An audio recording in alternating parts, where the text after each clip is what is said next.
সকাল থেকে আজ বড্ড গরম, কি রান্না করব ভেবে পাচ্ছিলাম না। তারপর ফ্রিজ খুলে দেখতেই দেখলাম রয়েছে কয়েকটা ঝিঙে, আলু আর কয়েকটা পটল, আর ছিল কিছুটা কুমড়ো।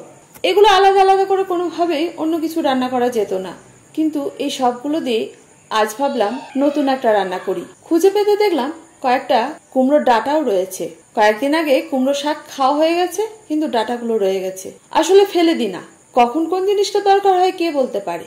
আমি শুভশ্রী চলে এসেছি রোজকার রান্নাঘরের মতো আমার রান্নাঘরে একটা নতুন রেসিপি নিয়ে।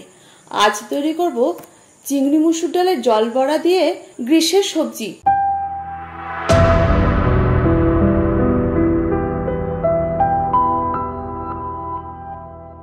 এই রান্নাটা তৈরি করার আগে কি কি উপকরণ লাগবে আগে সেটা বলে নি। ওই যে বললাম প্রথমে আমার ফ্রিজে ছিল 3টে ঝিঙে, 4 থেকে 5টা ছিল পটল, কিছুটা কুমড়ো, আর নিয়েছি আলু আর কুমড়ো ডাঁটা। এগুলো প্রথমে ভালোভাবে খোসা ছাড়িয়ে নিয়েছি। খোসা ছাড়িয়ে ভালো করে ধুয়ে আমার পছন্দ মতো আকৃতিতে আমি কেটে নিয়েছি। এটা আপনারা আপনাদের পছন্দসই আকৃতিতেও কেটে নিতে পারেন। আর হ্যাঁ, জল বড়ার জন্য আমি মসুর ডালটা কিছুটা আগের দিন রাতে ভিজিয়ে রেখেছিলাম। এটা ছিল প্রায় হাফ কাপের কাছাকাছি। এর সঙ্গে 100 গ্রামের মতো চিংড়িও আমি নেব, যাতে এই তরকারিটার টেস্ট আর একটা মাত্রা দেয়। চিংড়ি মাছ না থাকলে একেবারে স্কিপ করে যাবেন, এটা নিরামিষ হিসেবেও খেতে দুর্দান্ত লাগে। এবার বলি কিভাবে তৈরি করবেন। প্রথমে কড়াইতে 3 থেকে 4 টেবিল চামচ সরষের তেল গরম হতে দিতে হবে। তেল গরম হয়ে গেলে দিতে হবে 1 চা চামচ কালো জিরা আর 2টো শুকনো লঙ্কা। এগুলো একটু ভেজে নিতে হবে। এরপরে যোগ করতে হবে কেটে রাখা আলু আর পটল। আলু আর পটল আগে একটু কষাতে হবে।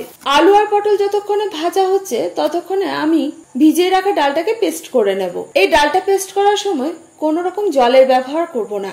ডাল পেস্ট হয়ে গেছে, এর সঙ্গে দিয়ে দিয়েছি চিংড়ি মাছটাকে পেস্ট করে নিয়েছি। চিংড়ি বাটা হয়ে গেছে, ডালের সাথে রেখে দিয়েছি। এদিকে আলু ও পটল ভাজা হয়ে গেছে।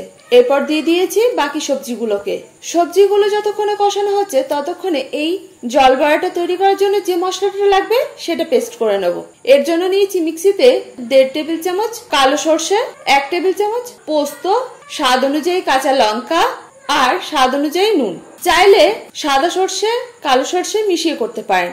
এবার এটাকে জল দিয়ে পেস্ট করে রেখে দিতে হবে। অন্যদিকে বাকি সবজিগুলো ভালোভাবে কষানো হয়ে গেছে। এই সময় দিয়ে দিতে হবে তৈরি করা সরষে পোস্তর পেস্টটাকে। এবার সরষেটাকে কষাতে হবে, তবে পুরো রান্নাটাই হবে হালকা আছে। আর পেস্টটা দেওয়ার পরে দিয়ে দিতে হবে ওই মিক্সিতেই বেশ কিছুটা জল। এখন যোগ করতে হবে স্বাদ অনুযায়ী চিনি। আমি 1 টেবিল চামচ চিনি ব্যবহার করেছি। চাইলে চিনিটা আপনারা আরেকটু কমও ব্যবহার করতে পারেন। আর 1 চা চামচ হলুদ গুঁড়ো। এবার এটাকে ভালোভাবে রান্না করতে হবে ঢাকা দিয়ে। মাঝে মাঝে ঢাকা খুলে নাড়াচাড়া করতে হবে। এবার 10 থেকে 15 মিনিট পর ঢাকনা খুলে যোগ করতে হবে প্রয়োজন অনুযায়ী জল। আমি এখানে প্রায় 1.5 কাপের মতো জল ব্যবহার করেছি। জল দেওয়ার পরেও আবার ঢাকা দিয়ে রেখে দিয়েছি। জলটা যখন সবজির সাথে বেশ কিছুক্ষণ ফুটে উঠেছে, তারপরে ঢাকনা খুলে দিয়ে দিয়েছি ডাল চিংড়ির পেস্টটাকে। পেস্টটার মধ্যে দিতে হবে সামান্য নুন আর হলুদ গুঁড়ো। এবার ডাল চিংড়ি পেস্টটাকে ভালোভাবে কিন্তু ফেটাতে হবে। যত ভালো ফেটাবেন ডাল চিংড়ি এই জল বড়াটা সুন্দরভাবে ফুলে উঠবে আর নরমও হবে। এখন এই জল বড়াটাকে ছোট ছোট আকারে দিতে হবে আর ঢাকা দিয়ে রেখে দিন। ঢাকা খুলে জল বড়াটাকে সমস্ত সবজির সাথে মিশিয়ে নিতে হবে। তবে হ্যাঁ, মাঝে চেক করে নেবেন যে সমস্ত সবজি সিদ্ধ হয়েছে কিনা আর নুন মিষ্টিটা ঠিক আছে কিনা। যদি সবকিছু ঠিক হয়ে থাকে তাহলে 5 থেকে 10 মিনিট পর আঁচ বন্ধ করে দিন। এই রান্নাটা গরম গরম ভাতের সাথে অসাধারণ লাগে। আসলে গরমে বেশি মশলাদার সবজি খেতে ইচ্ছে করে না, তাই এ ধরনের রান্না খেতে যেমন টেস্টি হয় আর মশলাদার খাবারের হাত থেকেও রেহাই পাওয়া যায়। কি ভালো লাগছে তো আমার রেসিপি। তাহলে আর দেরি কিসের, তৈরি করে ফেলুন। আর কেমন হয়েছিল সেটা কিন্তু কমেন্ট করে জানাতে ভুলবেন না। তবে তার আগে আমার ইউটিউব চ্যানেলটাকে সাবস্ক্রাইব করবেন। ফেসবুক থেকে দেখে থাকলে পেজটাকে ফলো করবেন। যারা আজকে আমার প্রথম ভিডিও দেখছেন তাদের কাছে আমার এই ছোট্ট অনুরোধটুকু রইল, আশা করি আপনারা রাখবেন। আজ এই পর্যন্ত, দেখা হচ্ছে পরবর্তী ভিডিওতে। আপনারা ভালো থাকুন, সুস্থ থাকুন এই কামনা করি আর আমার সঙ্গে থাকুন। ধন্যবাদ।